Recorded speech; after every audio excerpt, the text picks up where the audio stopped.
Japan के Osaka शहर के सी बीच पर अगर आप खड़े होकर देखेंगे तो आपको जापान का एक अजूबा दिखाई देगा। वो अजूबा है जापान का पानी में तैरने वाला एयरपोर्ट। ये एयरपोर्ट इतना बड़ा है कि इसे आप अंतरिक्ष से भी बड़ी आसानी से देख सकते हैं। इस एयरपोर्ट को बनाते ही जापान ने 2 रिकॉर्ड कायम कर दिए थे।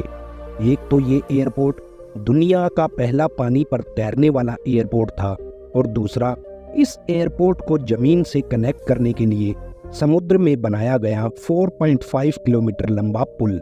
ये दुनिया का सबसे लंबा समुद्र पे बनाया गया पुल था। आपको बताते चले कि जापान ने जैसे ही इस प्रोजेक्ट की घोषणा करी तो सारी दुनिया के होश उड़ गए थे, क्योंकि उस समय ये समुद्र में बनने वाला सबसे बड़ा मैन मेड आइलैंड बनने वाला था और इसकी अनुमानित लागत लगभग $20 मिलियन थी। जापान ने जैसे ही इसके डिजाइन और इंजीनियरिंग को दुनिया के सामने रखा तो सब लोग हैरान रह गए। ये एयरपोर्ट अपने आप में इंजीनियरिंग का एक बहुत बड़ा नमूना है। जापानियों से आखिर ऐसी क्या मिस्टेक हो गई थी जिससे ये एयरपोर्ट अब जापान के लिए ही खुद एक ब्लंडर बनता जा रहा है, और आखिर क्यों धीरे धीरे ये एयरपोर्ट समुद्र में डूबता जा रहा है, चलिए जानते हैं इस वीडियो में। दोस्तों, इंजीनियरिंग के मामले में जापान हमेशा से ही पूरी दुनिया के सामने अपनी मिसाल पेश करता रहा है, चाहे उसमें बड़ी बड़ी इमारतें हों या दुनिया की सबसे तेज चलने वाली बुलेट ट्रेन की बात हो। ये साल 1968 था। पूरी दुनिया सेकेंड वर्ल्ड वॉर के घाव से उभरने की कोशिश कर रही थी। वहीं दूसरी तरफ जापान ने 1 अक्टूबर 1968 को दुनिया के सामने अपनी 210 किलोमीटर प्रति घंटा की स्पीड से चलने वाली पहली बुलेट ट्रेन शिनकेनसेन को पटरियों पर दौड़ा दिया था। आपको पता है, जापान में आए दिन भूकंप आते रहते हैं और जापान ने इसी को ध्यान में रखते हुए अपनी लगभग हर बिल्डिंग के नीचे शॉक एब्जॉर्बर लगवा रखे हैं। जापान के 3 बड़े इंटरनेशनल एयरपोर्ट हैं, नरिता, हैनाडा और नगोया सेंट्रल एयरपोर्ट। मगर इन तीनों एयरपोर्ट पर ट्रैफिक डे बाय डे बढ़ता जा रहा था, इसलिए जापान को एक नए एयरपोर्ट बनाने की जरूरत दिखाई दी। इसके लिए जापान ने अपने ओसाका सिटी के नज़दीक किसानों से जमीन लेने की बात करी, मगर किसानों ने अपनी खेती वाली जमीन देने से जापान सरकार को साफ इनकार कर दिया। तब जापान ने फैसला किया कि हम अपने नए कैंसाई एयरपोर्ट को बनाने के लिए समुद्र में ही एक आइलैंड बनाएंगे और उस आइलैंड पर दुनिया का ये बेहतरीन अजूबा बनाकर तैयार करेंगे। साल 1987 में जापान ने अपने कैंसाई एयरपोर्ट प्रोजेक्ट की शुरुआत करी और इस प्रोजेक्ट की अनुमानित लागत $8 बिलियन आंकी गई। जैसे हम अपना मकान बनाते समय एस्टिमेट अगर 15 लाख का रखते हैं और वो आपने भी देखा होगा धीरे धीरे बढ़ता बढ़ता 25 लाख तक पहुंच जाता है, वैसे ही जापान के इस प्रोजेक्ट की कीमत $8 बिलियन से बढ़ते बढ़ते $25 बिलियन तक जा पहुंची थी। और मजे की बात तो ये थी कि फिर भी जमीन के मुकाबले ये एयरपोर्ट समुद्र में बनाना सस्ता पड़ रहा था, क्योंकि जापान में जमीन की कीमत दुनिया में सबसे ज्यादा है और वहां के किसानों को अगर जापान सरकार को मुआवजा देना पड़ता तो ये रकम लगभग $50 बिलियन तक जा पहुंचती। डिजाइन के मुताबिक ये कैंसाई एयरपोर्ट 5 किलोमीटर लंबे आइलैंड पर बनने वाला था। इस आइलैंड को बनाने के लिए ओसाका सिटी से 5 किलोमीटर समुद्र के अंदर की जगह को चुना जाता है, क्योंकि वहां पर समुद्र 65 मीटर गहरा था और ये आइलैंड बनाने के लिए बिल्कुल परफेक्ट जगह दिखाई दे रही थी। इसके लिए जापान सरकार ने नजदीक के ही पहाड़ों से मिट्टी खोदकर समुद्र में डालना शुरू कर दिया। सर्वे के दौरान इंजीनियर्स को पता चला कि इस जगह पर समुद्र के नीचे की जो जमीन है वो एक दलदली कीचड़ की तरह है और यहाँ पर इतना भारी प्रोजेक्ट बनने पर शायद ये नीचे धंस जाएगा।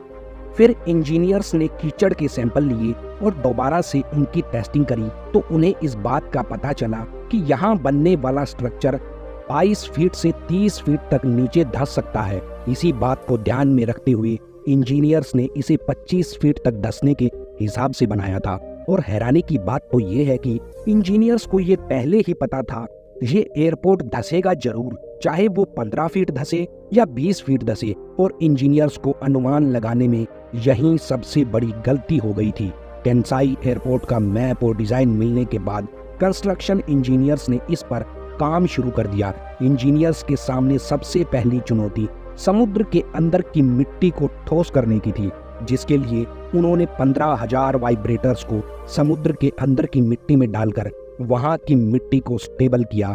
उसके बाद इस बनने वाले आइलैंड के चारों तरफ 25 किलोमीटर लंबी एक कंक्रीट और स्लेब्स की दीवार बनाई गई।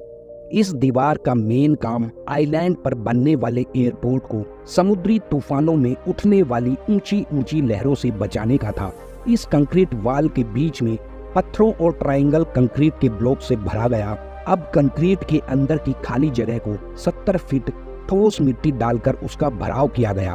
भराव करने के बाद सिविल इंजीनियर्स ने एयरपोर्ट की ड्राइंग के मुताबिक 2 runway, air traffic control room, passenger के लिए लॉबी और सिटिंग एरिया और एक यार्ड भी बनाया।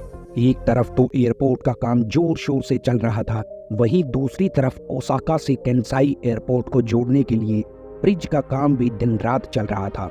अब इंजीनियर्स को अपने इस ब्लंडर का एहसास होने वाला था, क्योंकि इंजीनियर्स को जिस जमीन के 22 से 30 फीट तक धंसने का अनुमान था, वो कंस्ट्रक्शन के टाइम ही तकरीबन 35 फीट तक धंस चुकी थी। ऐसा होने पर इंजीनियर्स ने अपना काम तुरंत बंद कर दिया और दोबारा से एक सर्वे किया कि आने वाले सालों में ये आइलैंड और कितना धंस सकता है। दोबारा किए गए सर्वे में इंजीनियर्स ने फाइनल कंक्लूजन ये निकाला कि हमें केंसाई एयरपोर्ट को दोबारा से भराव करना चाहिए और इस बार हमें इसे 15 फीट और ऊंचा उठाना होगा, क्योंकि आने वाले 50-60 साल में ये लगभग और 10 फीट तक धंस सकता है। यहाँ प्रकृति ने एक बार फिर इन इंजीनियर्स को फेल कर दिया, क्योंकि जिस चीज का अनुमान ये 50-60 साल बाद कर रही थी, वो मात्र 10 साल में ही हो गई। जब केंसाई एयरपोर्ट बनकर तैयार हुआ तो इसकी हाइट समुद्र के पानी के लेवल से 15 फीट ऊपर थी और मात्र 10 सालों के अंदर ही इसकी हाइट पानी के लेवल से 5 फीट तक रह गई थी और धीरे धीरे ये लगातार नीचे धंसता जा रहा था। इसके बाद फिर से एक सर्वे किया गया, जिसमें इस बात का खुलासा हुआ कि साल 2050 तक केंसाई एयरपोर्ट समुद्र में पूरे तरीके से डूब जाएगा। इस सर्वे के बाद जापान ने एक ऐसा काम किया जिससे जापान के हौसलों का पता चलता है। इस सर्वे के सामने आते ही जापान ने इस पर काम करना शुरू कर दिया। इसके लिए सबसे पहले जापान ने उस आइलैंड के नीचे बड़े बड़े हाइड्रोलिक जैक्स को फिट किया और हर साल उन हाइड्रोलिक जैक की मदद से इस आइलैंड को 5 इंच तक ऊपर उठाया जाता है और साथ ही साथ आइलैंड के चारों तरफ मौजूद कंक्रीट वॉल्स को भी 1-1 फीट तक ऊंचा उठाया जाता है। इस बात का जापान को भी पता है कि एक ना एक दिन ये एयरपोर्ट समुद्र में डूब जाएगा, मगर जापान ने इस टेक्नोलॉजी की मदद से एयरपोर्ट के डूबने की गति को बहुत धीमा कर दिया है। तो अब आपके मन में ये ख्याल आ रहा होगा कि जापान इस टेक्नोलॉजी पर इतना पैसा क्यों खर्च कर रहा है। तो आपको बताते चलें कि जापान मिलियंस डॉलर इसलिए खर्च कर रहा है क्योंकि जापान के इंजीनियर्स का मानना है कि जितने लंबे समय तक हम इस एयरपोर्ट को चलाए रखेंगे, इतने समय तक हम कहीं किसी दूसरी जगह पर एयरपोर्ट बनाने का कोई दूसरा विकल्प तलाश कर लेंगे।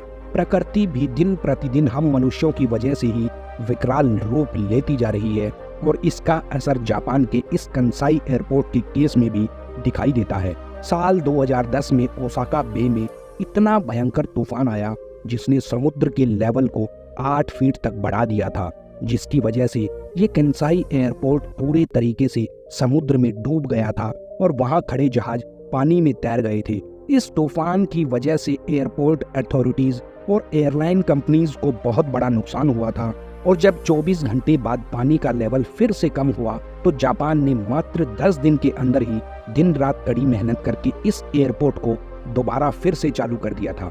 जापानी लोगों के जज्बे की वजह से ही जापान इतनी तरक्की कर रहा है, क्योंकि ना तो उनके पास इतनी जमीन है और जो जमीन है भी उस पर भी लगातार भूकंप आते रहते हैं।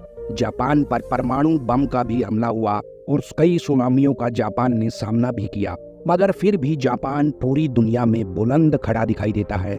ये सब जापानी लोगों के हौसले और जज्बे की एक मिसाल है। दोस्तों, मैं उम्मीद करता हूँ कि आज का ये वीडियो आपको पसंद आया होगा। जाते जाते वीडियो को लाइक जरूर करना और अपने प्यार भरे कमेंट्स जरूर दर्ज करके जाना।